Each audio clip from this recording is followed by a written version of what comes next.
berkaitan dengan modul bendahara, yaitu dengan judul Kartu Kredit Pemerintah sebagai alat pembayaran belanja pemerintah. Next. Sebelumnya, perkenalkan anggota kelompok kami, yaitu yang pertama, saya sendiri Nur Anissa, nomor absen 23, kemudian ada Ray, nomor absen 3, dan juga Hardiana, nomor absen 13. Next. Nah, sebelum masuk ke pembahasan mengenai apa itu kartu kredit pemerintah, perlu diketahui oleh teman-teman semuanya bahwa segala sesuatu tentang tata cara maupun ketentuan penggunaan kartu kredit pemerintah ini diatur dalam PMK nomor 196/PMK.05/2018. Kemudian mari kita bahas satu persatu mengenai apa itu kartu kredit pemerintah. Nah, kartu kredit pemerintah sebentar, balik ke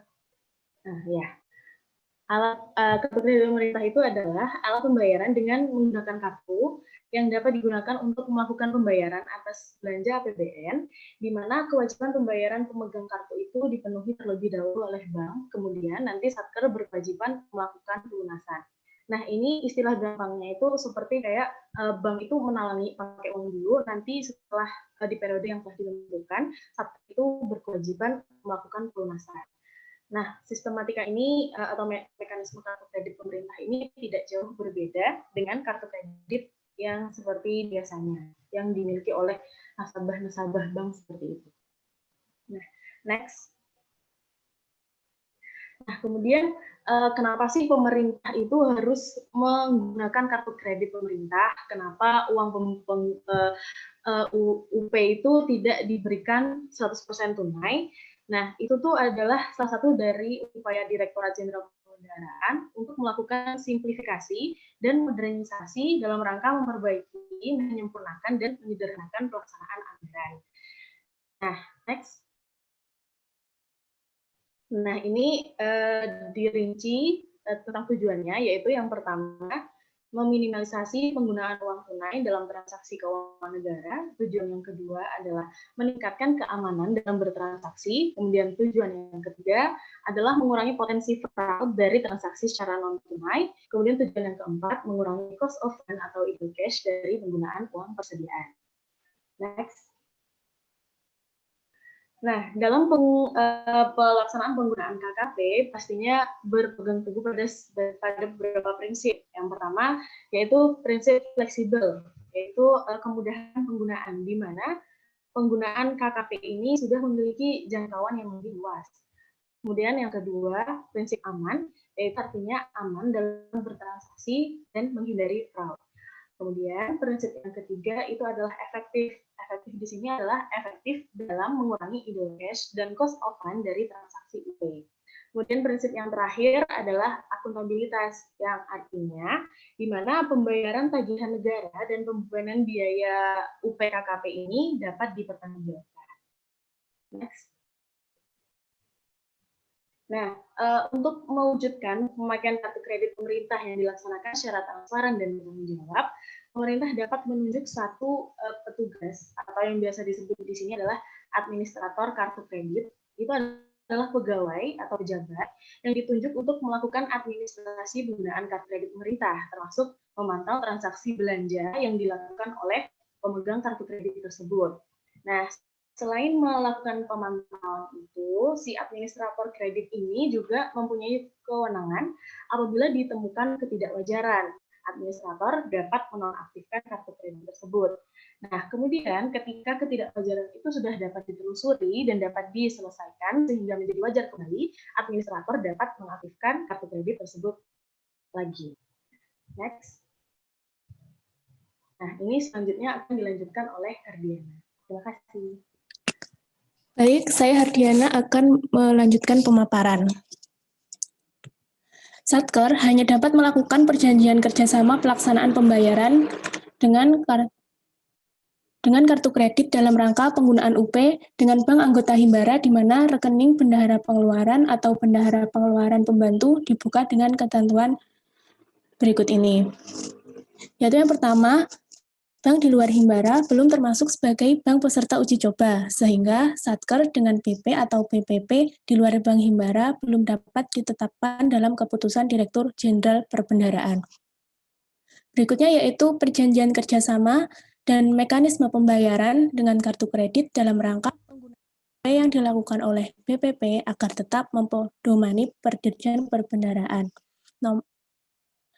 Selanjutnya yaitu dalam hal terdapat perbedaan bank antara rekening BP dengan rekening BPP, maka BP atau BPP agar mempertanggungjawabkan belanja barang dengan menggunakan kartu kredit atas beban masing-masing rekening BP atau BPP tersebut. Yang sebelumnya sudah dilakukan penandatanganan perjanjian kerjasama antara Satker dengan masing-masing bank tempat rekening BP atau BPP berkenaan. Yang terakhir yaitu untuk mendorong penggunaan kartu kredit untuk belanja operasional dan belanja perjalanan dinas pemerintah, Ditjen Perbendaharaan bekerja sama dengan himpunan bank milik negara sesuai dengan Dirjen Perbendaharaan. Next. Berikut ini merupakan bank anggota Himbara, yaitu ada Bank BTN, Mandiri, BNI, dan Bank BRI. Next.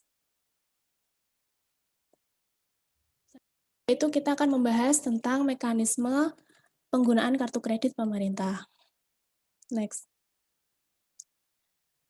PMK nomor 196/PMK.05/2018 tentang tata cara pembayaran dan penggunaan kartu kredit pemerintah telah ditetapkan dan diundangkan pada tanggal 31 Desember 2018. Penggunaan kartu kredit pemerintah mulai berlaku efektif pada tanggal 1 Juli 2019 dan harus dilaksanakan oleh seluruh satuan kerja Kementerian Negara atau lembaga selain Satker Perwakilan Republik Indonesia di luar negeri dan Satker Atase Teknis. Yang pertama yaitu proporsi UP. Dalam penggunaan kartu kredit pemerintah ini, Satker dapat menggunakan kartu kredit untuk belanja-belanja yang dibiayai dengan mekanisme UP. Tagihan atas kartu kredit pemerintah ini dibayar oleh bendahara pengeluaran menggunakan UP yang dikuasainya. UP itu terdiri dari UP tunainya 60% dan UP KKP-nya 40%. Next.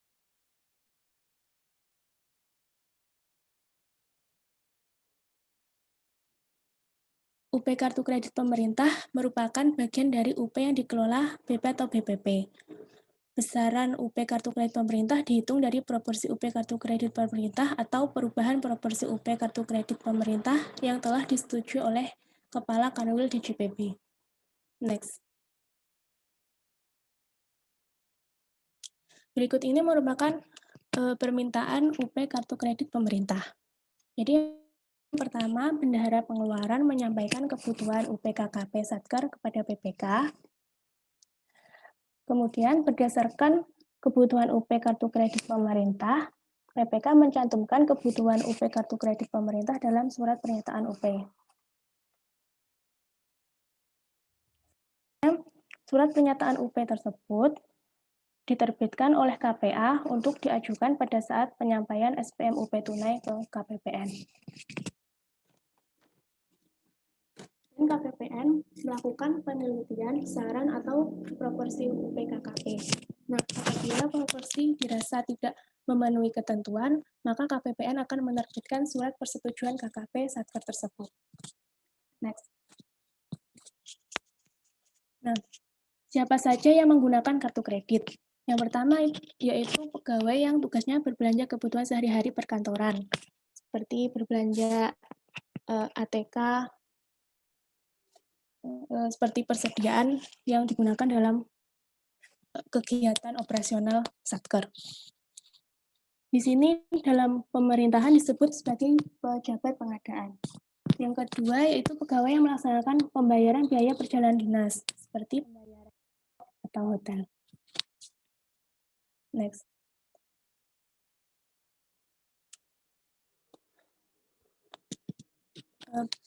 Selanjutnya akan dijelaskan oleh teman kita Aprilia. Baik, terima kasih Adiana. Saya Aprilia Rika Nurlita, absen 3, izin melanjutkan pemaparan tentang yang pertama, jenis kartu kredit pemerintah. Next. Nah, untuk jenis kartu kredit pemerintah pada garis besarnya hanya dibagi menjadi dua, yaitu kartu kredit untuk keperluan belanja barang operasional serta belanja modal, dan kartu kredit untuk keperluan belanja perjalanan dinas jabatan. Untuk belanja barang operasional dan belanja modal sendiri dibagi menjadi beberapa bagian, yaitu seperti satu, belanja barang operasional, itu antara lain belanja keperluan perkantoran, belanja pengadaan bahan makanan, belanja penambah daya tahan tubuh, dan belanja barang operasional lainnya.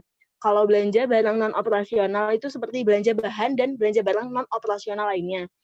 Lalu ada belanja barang untuk persediaan, seperti belanja barang persediaan bahan konsumsi. Lalu ada belanja sewa, belanja pemeliharaan gedung dan bangunan, belanja pemeliharaan peralatan dan mesin, seperti untuk membeli belanja bahan bakar minyak dan pelumas khusus non-Pertamina, belanja barang persediaan pemeliharaan peralatan dan mesin, dan lainnya.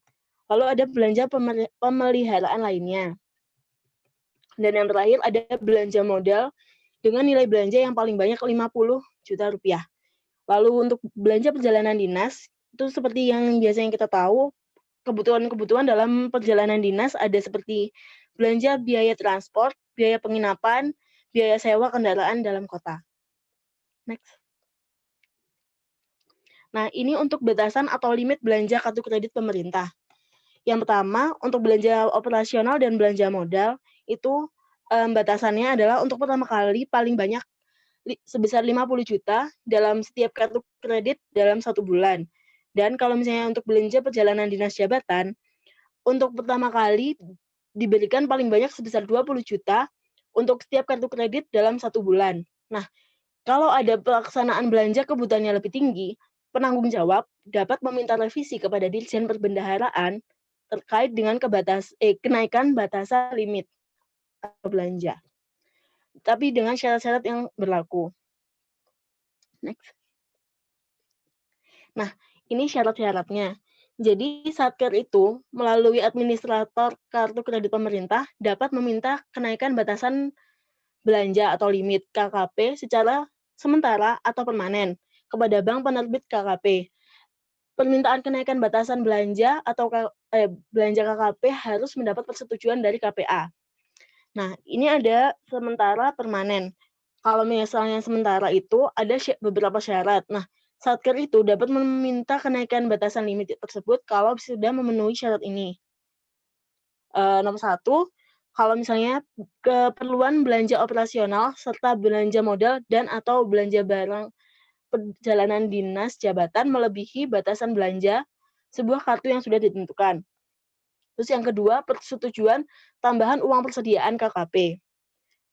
Lalu kalau misalnya yang permanen, syarat pertamanya itu masih sama kayak yang sementara, dan ditambah syarat kedua, ada perubahan besaran UP, agar bisa menjadi permanen. Nah, dalam hal ini, kuasa pengguna anggaran dapat mengajukan tambahan uang persediaan kartu kredit pemerintah untuk membiayai kegiatan yang sifatnya mendesak atau tidak dapat ditunda, dan atau tidak dapat dilakukan pembayaran secara langsung. Lalu pengajuan tambahan uang persediaan dilakukan dengan menyampaikan permohonan persetujuan TUP kartu kredit pemerintah kepada Kepala KPPN. Nah, pengajuan ini harus disertakan beberapa dokumen, yaitu ada 1, rencana nilai batasan belanja atau limit TUP KKP. Yang kedua, rincian rencana pengeluaran yang akan dibiayai dengan TUP KKP yang ditandatangani oleh KPA dan BP atau BPP. Dan yang terakhir, ada rencana periode penggunaan batasan belanja atau limit TUP KKP dari mulai sampai berakhirnya. Next. Nah, jadi kebijakan baru dalam pembayaran belanja negara dapat dengan menggunakan kartu kredit ini menimbulkan pro dan kontra di masyarakat. Nah, sebagian pihak menganggap kebijakan ini tuh dapat menimbulkan inefisiensi karena adanya beban bunga yang harus dibayar oleh pemerintah. Tapi sebagian pihak justru melihat positif dengan menggunakan model baru pengelolaan keuangan negara yang dapat memberikan manfaat bagi pengguna kartu kredit. Seperti Satker, kementerian lembaga, pemerintah dalam hal ini Bendahara Umum Negara, dan dalam mengoptimalkan kas negara dan bagi bank itu sendiri. Nah, ini keuntungannya itu ada dua, buat pemerintah sama buat bank. Yang pertama, kita jelasin tentang keuntungan bagi pemerintah. Keuntungan yang nomor satu, transaksinya transparan. Karena dengan menggunakan kartu kredit pemerintah sebagai pembayaran, belanja-belanja negara akan terlaksana secara akuntabel atau memiliki transaksi kenegaraan yang lebih transparan. Lalu yang kedua, mengurangi transaksi fiktif dan akuntansi palsu. Hal ini karena dengan transaksi kartu kredit itu akan terekam secara elektronik dan dapat diverifikasi antar kwitansi dan rincian tagihan. Lalu yang ketiga, dengan kartu kredit ini belanja operasional menjadi lebih efisien karena pemerintah dapat memperoleh barang atau jasa terlebih dahulu, lalu melunasinya kemudian, sehingga kegiatan dapat berjalan lebih cepat dan lancar. Yang keempat, petugas tidak perlu membawa uang dalam jumlah besar dalam pembayaran kegiatan operasionalnya. Dan hal ini juga mendukung program meminimalisasi peredaran uang tunai atau cashless society. Lalu yang kelima, hal ini akan meningkatkan keamanan dalam bertransaksi dan mengurangi penggunaan uang tunai dalam transaksi keuangan negara. Lalu yang terakhir, pemakaian kartu kredit oleh Satker Kementerian Negara dan lembaga juga akan mempercepat kegiatan Satker yang bersangkutan. Nah, pelaksana kegiatan seperti pejabat membuat komitmen dan pejabat pengadaan atau pegawai tidak perlu harus menunggu uang dari bendahara pengeluaran untuk melaksanakan kegiatannya.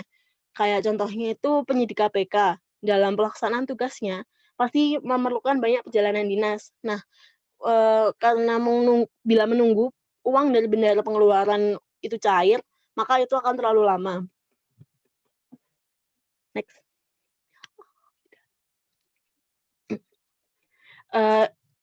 Yang kedua, keuntungan kartu kredit pemerintah bagi bank.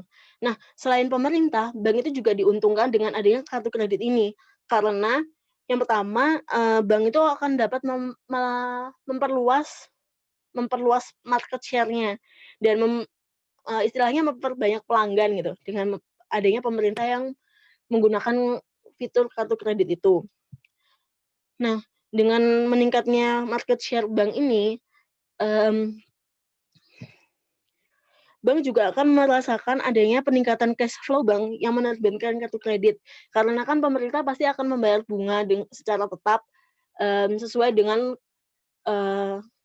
kartu kredit yang sudah dikeluarkan. Nah, karena keuntungan-keuntungan ini, banyak perbankan yang berlomba menawarkan produk kartu kredit pemerintah ini ke Satker. Melalui uji coba pembayaran kartu kredit pemerintah dalam rangka penggunaan uang persediaan. Nah, berdasarkan gambaran di atas, dapat disimpulkan bahwa implementasi kartu kredit pemerintah sebagai model baru praktek pengelolaan keuangan negara untuk belanja barang dan jasa telah memberikan manfaat dan mewujudkan pengelolaan keuangan negara yang efektif dan efisien dalam rangka mewujudkan tujuan bernegara.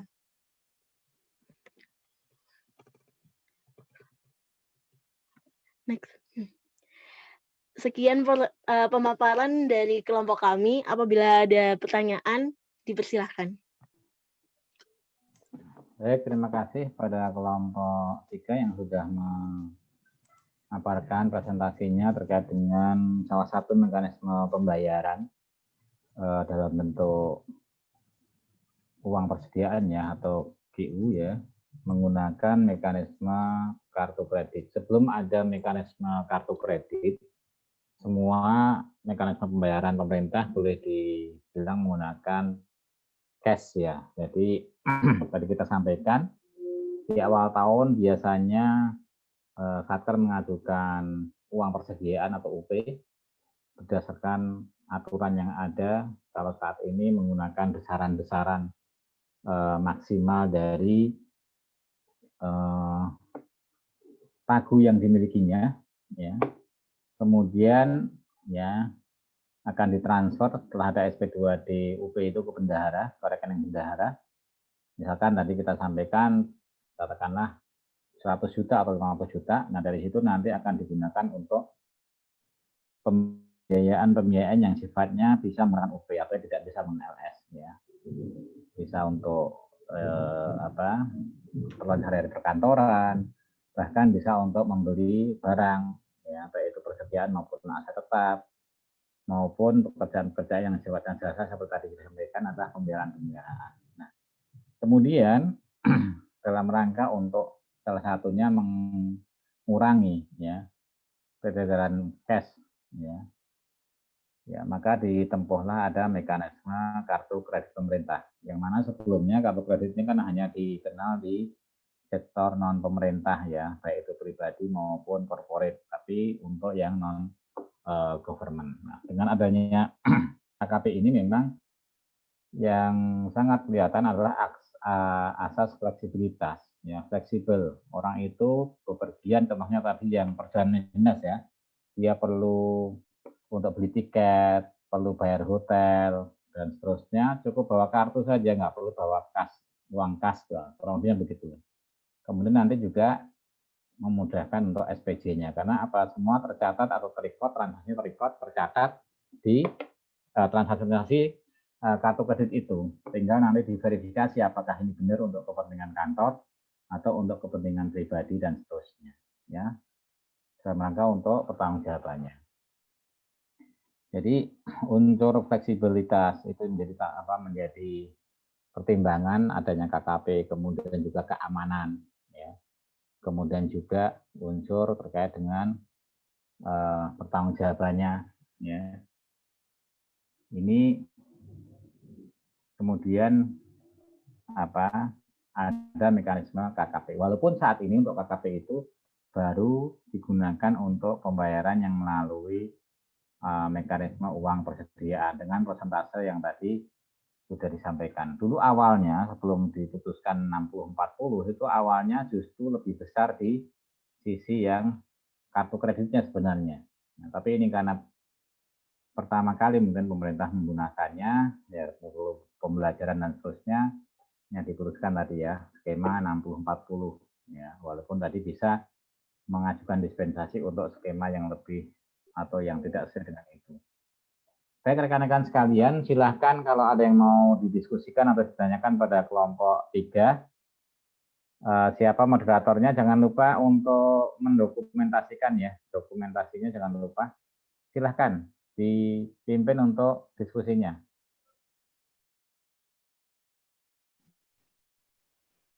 Baik, silahkan jika dari teman-teman ada yang ingin bertanya. Izin bertanya, Mbak. Ya, silahkan. Izin bertanya, perkenalkan saya Muhammad Munsakoful Fikri dari absen 16. Jadi mungkin terkait KKP saya mau tanya. Pertama pertanyaan saya adalah KKP ini kan istilahnya kalau boleh dibilang kayak utang dulu gitu kan. Nanti pada deadline-nya baru dibayar gitu. Nah, sementara kalau dilihat dari sisi penghindaran fraud itu kan karena dia fleksibel gitu kan, dan dia tuh terus sangat-sangat terbuka. Kalau misalnya uang kas tunai kan uang kas tunai itu kan cenderung bisa dimanipulatif, tapi kalau yang ini udah tercatat secara sistem dan online gitu. Nah, saya bertanya nih, bedanya kartu kredit sama kartu debit itu ketika pemerintah yang menggunakan itu apa gitu. Sementara kalau dari sisi kekurangan kan dia bisa tinggi bunganya ketika transaksinya makin tinggi gitu kan. Nah, otomatis di situ ada unsur inefisiensi gitu. Walaupun secara pencairan dana mungkin lebih cepat kartu kredit. Mungkin dinilai di situ kelebihan kartu kredit kan, tapi kan seluruh transaksi seluruh transaksi di KL Satker itu kan udah ada dalam pagu, udah dianggarkan gitu kan. Artinya harusnya sudah ada persiapan yang lebih matang gitu. Sementara dengan menimbang aspek inefisiensi tadi karena ada biaya yang cukup tinggi gitu kan, dan rentan juga kartu kredit ini kejahatan perbankan gitu kan. Kita semua tahu lah gimana efek dari kartu kredit ini. Nah, kenapa tidak pemerintah menggunakan kartu debit saja gitu? Secara kalau dibilang bawa uang kemana-mana nggak perlu ya kartu debit juga tinggal bawa kartu aja gitu. Bahkan sekarang banyak yang transaksi cardless gitu kan, bisa melalui mobile banking dan lain-lain. Mungkin pertanyaan saya itu, kenapa tidak menggunakan kartu debit? Kenapa kartu kredit sementara dari sisi inefisiensinya cukup tinggi juga gitu dibandingkan manfaatnya dan dibandingkan dengan kartu debit. Terima kasih. Sekian, wassalamualaikum warahmatullahi wabarakatuh. Waalaikumsalam warahmatullahi wabarakatuh. Terima kasih Fikri pertanyaannya. Ada pertanyaan lain? Saya mau izin bertanya. Iya, silakan. Ya, perkenalkan saya Anissa Nurhamida dari nomor 2. Saya mau bertanya, tadi kan disebutkan kalau dalam KKP ini bisa menimbulkan ketidakwajaran ya. Nah, bentuk ketidakwajarannya itu seperti apa? Apakah pemerintah kabur atau bagaimana? Tapi kalau pemerintah kabur, kayaknya enggak tahu juga sih gimana. Jadi itu pertanyaan saya. Terima kasih.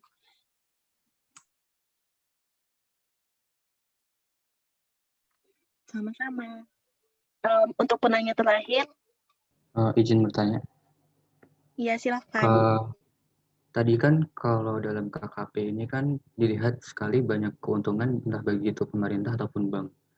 Nah, memungkinkan atau tidak jika suatu saat KKP ini berdasarkan porsi itu bakal 100%. Tadi kan kalau pembagiannya kan 60% secara tunai dan 40% secara menggunakan KKP ini. Sedangkan kalau dilihat sendiri keuntungannya lebih banyak mengarah ke penggunaan KKP ini. Nah, menurut kalian memungkinkan atau tidak jika seperti itu? Terima kasih. Baik Fahri, terima kasih pertanyaannya. Kamu coba diskusikan dulu ya.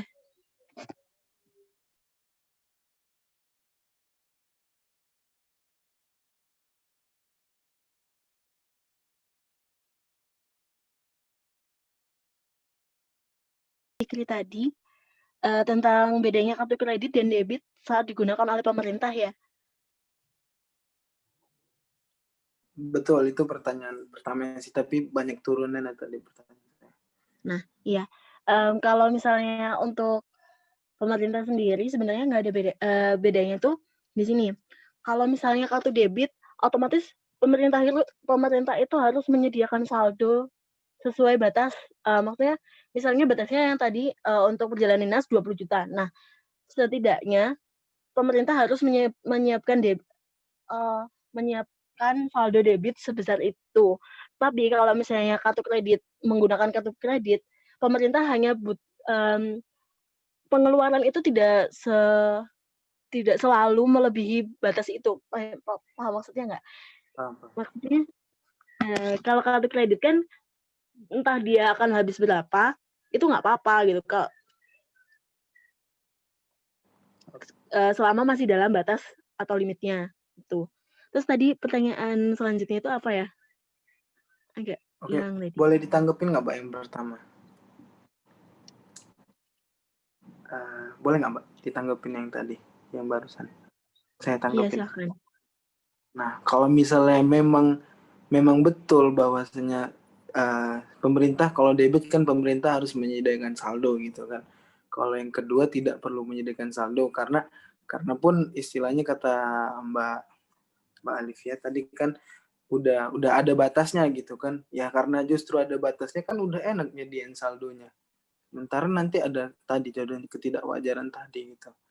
Apa salahnya menyediakan saldo di awal gitu? Atau apa yang menghambat pemerintah untuk menyediakan saldo di awal? Padahal semuanya udah melalui proses penganggaran kan. Penganggaran terus ada komitmen juga. Seharusnya bisa dong mempersiapkan lebih awal. Seperti itu, Mbak. Nah, kalau misalnya debit itu kan otomatis uangnya udah ada. Intinya kayak dia tidak akan jauh berbeda dengan saat pemerintah menggunakan kas sebagai alat pembayaran. Gitu. Kalau misalnya kartu kredit, pemerintah tidak perlu misalnya pengeluarannya itu tidak bisa misalnya kalau misalnya debit, pengeluarannya ternyata tidak sampai 20 juta, itu kan sisanya masih akan ada di kartu debit itu. Nah, itu akan cenderung lebih memungkinkan untuk terjadinya fraud. Tapi kalau misalnya kartu kredit, kita hanya bisa mengeluarkan uang sebesar yang sudah tertulis di dalam modul komitmen yang sebelumnya itu. Berarti yang dimenangkan oleh kartu kredit tuh pencegahan fraud ya? Iya. Isi mekanisme pencegahan fraud berarti? Ya, kurang lebih seperti itu. Oke. Oke, Mbak. Terima kasih, Mbak. Sama-sama.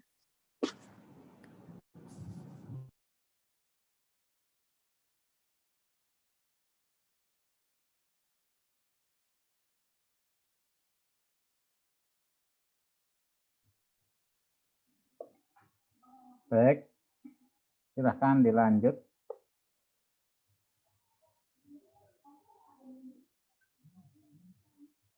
Masih ada 2 pertanyaan tadi ya.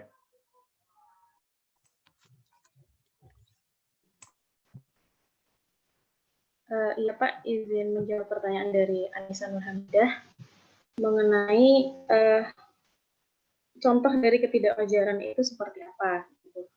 Nah, kami akan mencoba menjawab. Misalnya saja ada perjalanan dinas. Nah, itu kan pastinya sudah ada rincian anggaran untuk perjalanan dinas itu sebesar apa. Nah, itu nanti bisa dilihat penggunaan nominal dari penggunaan kartu kredit itu sebesar nominal apa. Nah, kalau misal itu dianggap terlalu jauh dan itu dianggap material, nah itu bisa dimasukkan ke dalam salah satu kategori ketidakwajaran seperti itu. Itu salah satu contoh yang bisa kami berikan. Gimana, Anissa? Oke, terima kasih.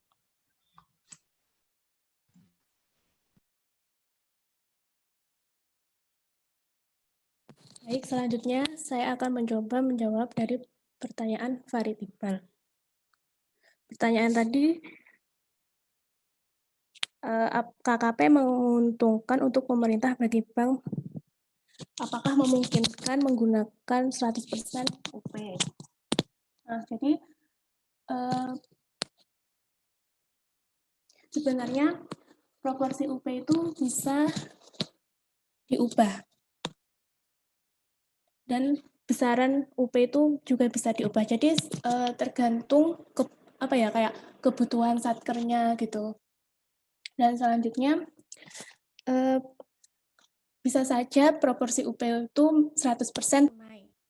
Misalnya itu kayak di daerah tertentu yang kayak tidak bisa menjangkau buat pembayarannya itu melalui kartu kredit pemerintah, maka bisa saja UP-nya itu 100% berbentuk tunai. Jadi kurang lebih seperti itu.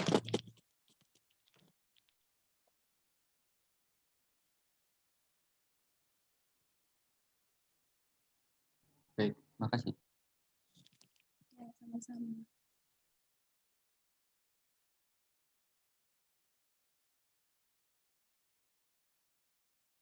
Baik, terima kasih kelompok 3. Ada lagi? Mungkin kalau ada satu penanya lagi, kalau ada. Izin bertanya. Ya, silahkan Mbak Nur ya. Yang KKP tadi kan belum disebutin gimana mekanisme perpajakannya. Saya pengen tahu mekanisme perpajakannya gimana ya? Apakah langsung dipotong dari yang kartu kreditnya atau bagaimana? Terima kasih.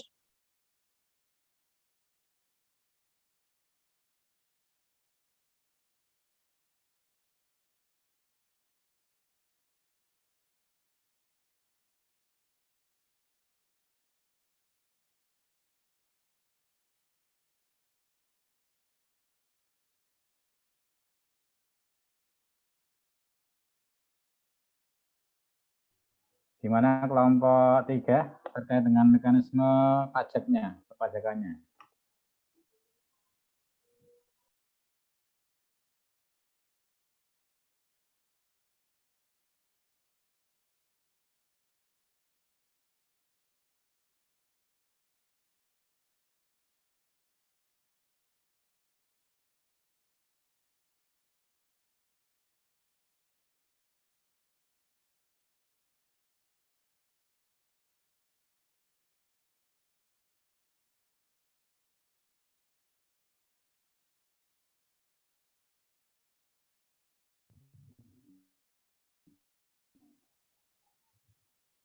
Halo, Eh, kelompok 3 atau ada yang lain yang mau menanggapi iya Pak, dari teman-teman? izin kami dari kelompok 3 izin mencoba menjawab terkait pertanyaan tentang mekanisme pajak atas transaksi KKP itu. Jawaban ini kami dapatkan dari nota dinas DJPB nomor ND strip 271/PB/2020 tertanggal 30 Maret. Nah, itu di situ disampaikan hal-hal apabila ada transaksi yang menggunakan KKP, pajak atas transaksi KKP tersebut diharapkan dapat langsung dipungut dari penyedia barang atau jasa tempat satuan kerja yang melakukan transaksi melalui KKP, sehingga potensi pajak tetap bisa didapatkan. Jadi nggak ada beda antara KKP yang menggunakan uang tunai ataupun KKP pembayaran belanja dengan UP yang menggunakan uang tunai ataupun menggunakan KKP. Seperti itu, Pak. Mohon koreksinya.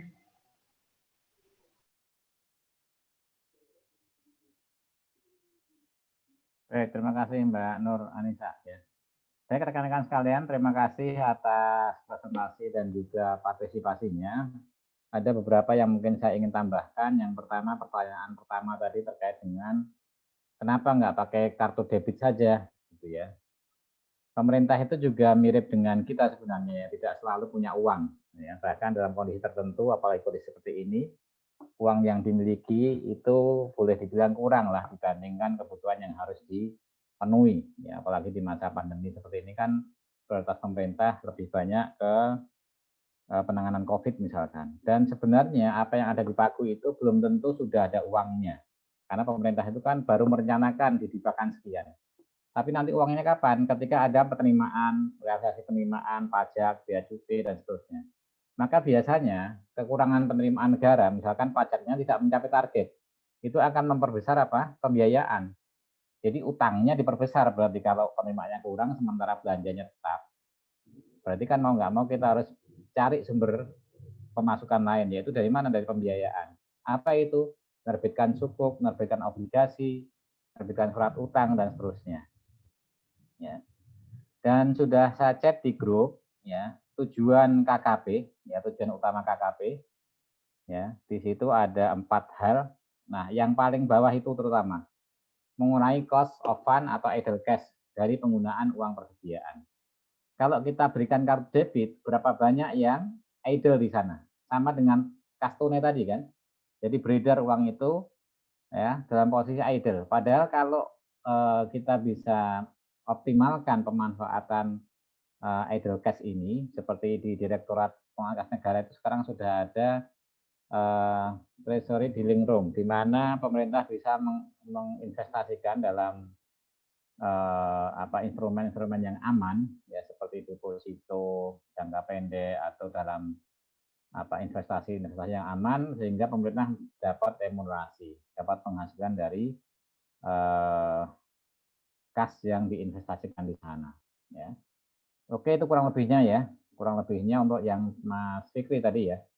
Jadi kalau orang kaya nggak masalah pakai debit terus. Tapi ketika kita punya keterbatasan sumber dana, kemudian akan lebih baik kita bisa gunakan untuk yang lain, diinvestasikan dan seterusnya daripada beredar tapi tidak ada remunerasinya, maka kartu kredit itu kemudian menjadi pilihan pemerintah. Selain juga kartu kredit pemerintah itu agak berbeda dengan kartu kredit swasta, di mana kita tidak ada biaya. Sudah kerjasama dengan bank, makanya tadi banknya bank Himbara ya, bank-bank BUMN. Ya, walaupun mungkin di klausulnya kalau telat, ya sebenarnya harusnya kena penalti, tapi sampai sekarang kelihatannya belum ada itu. Ya, pemerintah kena penalti. Jadi kalau yang saya pahami itu tujuan yang keempat itu yang lebih mendominasi sebenarnya, ya terkait dengan penggunaan KKP ini. Karena kita kan dapat dana dari bank dulu, ditalangi bank dulu. Ya. Kemudian nanti kita baru ketika di SPJ kan ya mengikuti siklusnya kartu kredit, tagihan kartu kredit kita baru bayar. Minimal kita dapat kesempatan berapa? 1 bulan kan. Ya, tidak harus punya fresh money terus-menerus ya, tapi kita bisa punya kesempatan 1 bulan ya, kita beli sekarang baru bayar di bulan berikutnya dan seterusnya. Ya mirip dengan kartu kredit biasa. Baik, kemudian yang ketiga, pertanyaan atau yang keempat tadi ya, pertanyaan terkait dengan mekanisme perpajakan. Tadi sudah disampaikan ada nota dinas dari perbendaharaan. Memang ketika kita beli pada barang-barang yang sudah dipotong pajak, ini lebih enak ya. Misalkan kita beli di gerai-gerai yang memang di sana sudah melakukan pemotongan pajak. Ya. Tapi ketika belum dipotong pajak, nanti bendahara biasanya yang melakukan pemotongan pajaknya. Jadi kan bendahara punya kewajiban untuk memungut dan setor pajak. Jadi nanti seperti mekanisme UP Tune, ya kalau belum dipotong oleh pihak ketiga, bendahara nanti yang memotong. Baik, itu mungkin sebagai tambahan ya. Terima kasih rekan-rekan sekalian atas partisipasinya. Masih ada 30 menit. Kita gunakan untuk kuis ya. Baik, berarti untuk hari Kamis kan kita libur. Insya Allah ketemu lagi Kamis depannya di PJJ ke-6 ya. Kita sudah sampai ke-6. Kemudian nanti setelah itu UTS kapan ya? Sudah ada jadwalnya? Halo Mbak, Mas. Sudah dapat jadwal UTS-nya belum? Belum, Pak. Belum. Oke, kita sampai PJJ 7 baru UTS ya? Iya, Pak. Setelah VJJ 7, setelahnya. Ya, setelah PJJ 7 baru UTS ya. Jadi UTS-nya karena ini online, kemungkinan ada soal-soal yang sifatnya analisa ya. Jadi untuk mohon terutama yang pendekatan siklus-siklus itu, ya tolong dipelajari ya siklus di bendahara seperti apa. Dan tidak menutup kemungkinan nanti itu akan dikaitkan, misalkan dengan suppliernya. Ya, supplier tipe berapa, kemudian masuk ke bendahara atau masuk ke pembayarannya seperti apa dan seterusnya. Baik, terima kasih rekan-rekan sekalian. Selamat libur panjang. Ini liburnya cukup panjang, tapi kan setiap hari kita libur ya. Setiap hari kita libur. Tapi jangan lupa tetap semangat ya, walaupun libur. Tetap semangat untuk belajarnya. Terima kasih sekali lagi untuk tatap muka kita akhiri sekian. Selanjutnya saya akan bagikan link untuk puisi di grup WA ya. Mohon maaf ya. Pak, sepertinya ya, Fikri mau ngomong Pak. Oh, silakan Mas Fikri. Izin bertanya Pak, untuk misalnya saya lihat di RPS, mudah-mudahan saya salah ya. Gimana? Kalau saya lihat RPS TM5 itu bukannya modul pembayaran ya Pak ya? PJJ 5. Setelah ini pembayaran. Oh, setelah ini ya, berarti dibalik ya Pak ya, dari RPS-nya? Iya, karena gini, alurnya tuh gini. Saya termasuk yang mengusulkan kenapa PJJ pembayaran itu setelah bendahara, karena alurnya, ya komitmen bendahara itu nanti akan mengalir ke pembayaran. Jadi sebagai yang LS menggunakan komitmen kan?